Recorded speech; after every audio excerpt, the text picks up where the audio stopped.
দর্শক, আমরা আবারও ফিরছি তৈরি পোশাক খাতের রেশন নিয়ে আলোচনায়। তাসলিমা আক্তার, আপনাকে আরো একবার স্বাগত জানাচ্ছি। জি, ধন্যবাদ আপনাকে।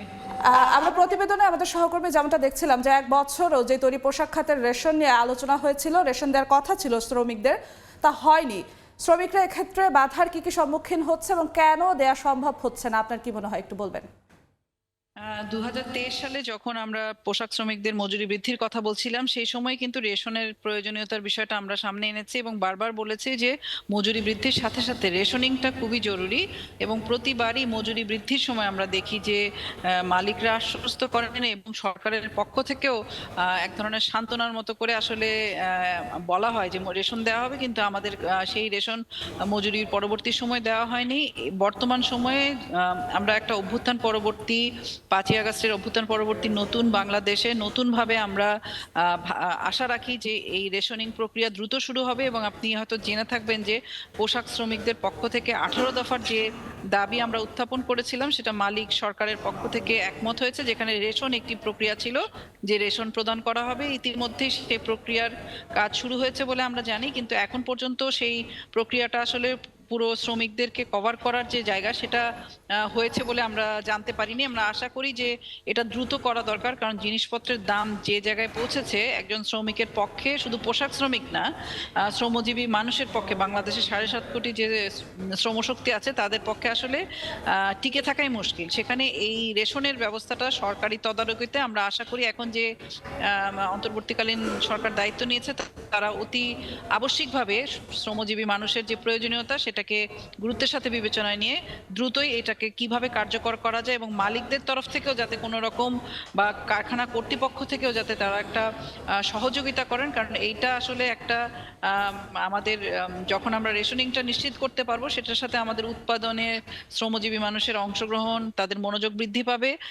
সেটা দিন শেষে আমাদের উৎপাদন এবং অর্থনীতিও ভূমিকা রাখবে। তো সেই ক্ষেত্রে আমরা আশা করি যে কারখানা কর্তৃপক্ষের পক্ষ থেকে এবং সরকারের সাথে একটা যৌথভাবে এটা যাতে এগিয়ে যায়, সেটা এই ক্ষেত্রে একটু থামাতে চাচ্ছি। এই ক্ষেত্রে আমরা দেখলাম যে আপনি সহযোগিতার কথা বললেন, টিসিবি পণ্য ভর্তুকি মূল্যে দেওয়ার কথা, সেখানে টিসিবি বলছে টিসিবি প্রস্তুত, কিন্তু মালিকদের পক্ষ থেকে কিংবা কর্তৃপক্ষের পক্ষ থেকে তারা সহায়তা পাচ্ছেন না।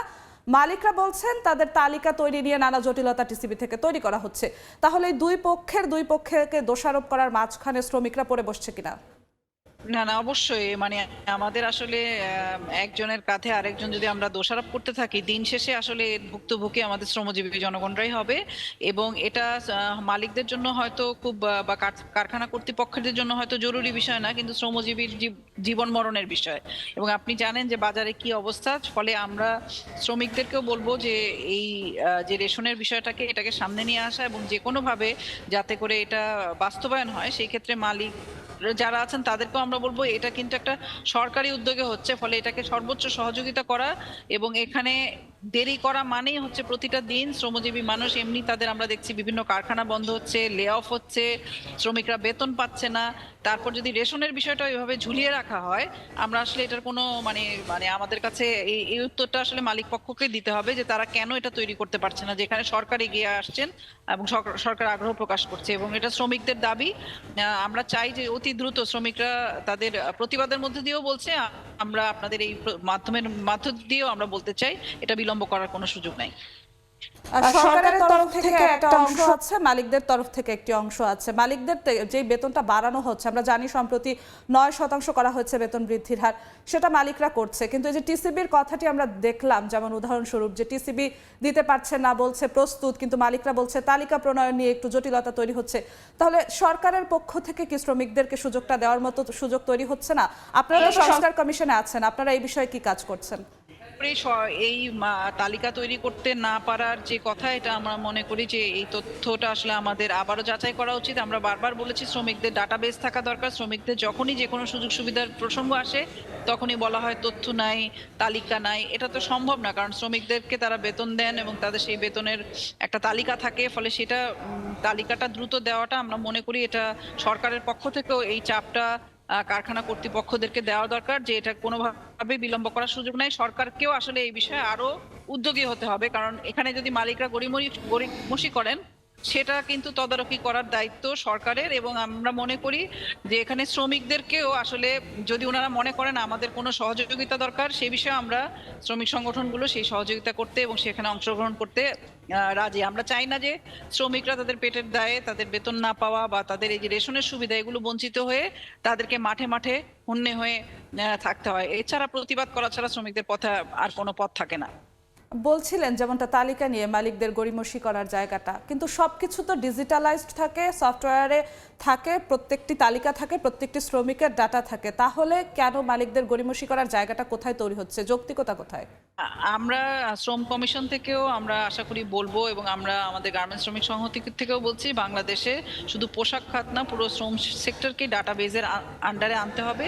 এখন পর্যন্ত আমরা জানি যে এটা স্বাভাবিকভাবেই পোশাক খাতের যেহেতু একটা সংগঠিত খাত এবং বহু বছরের খাত, এই খাতে ডাটাবেজ থাকাটা খুবই স্বাভাবিক, কিন্তু আমরা প্রায় শুনি যে এখানে ডাটাবেজ নাই এবং তথ্য নাই। আমরা মনে করি যে এই জায়গাগুলোকে এখন তদারকি করা সরকারের দায়িত্ব।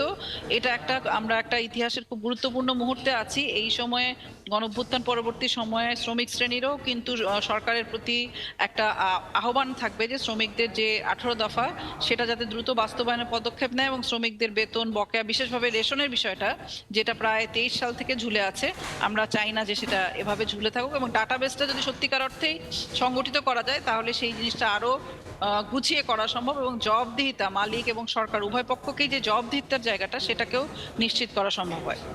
তাসলিমা আক্তার, আমরা তৈরি পোশাক খাতের শ্রমিকদের নিয়ে নানা আলোচনা হয়, তারা কি কি পাচ্ছেন না পাচ্ছেন আলোচনা হয়। শুধু কি এই খাতেই আলোচনাটা হওয়া উচিত, নাকি সব খাতের শ্রমিকদের নিয়ে আলোচনাটা হওয়া উচিত, তাদেরও সমান সুবিধা দরকার?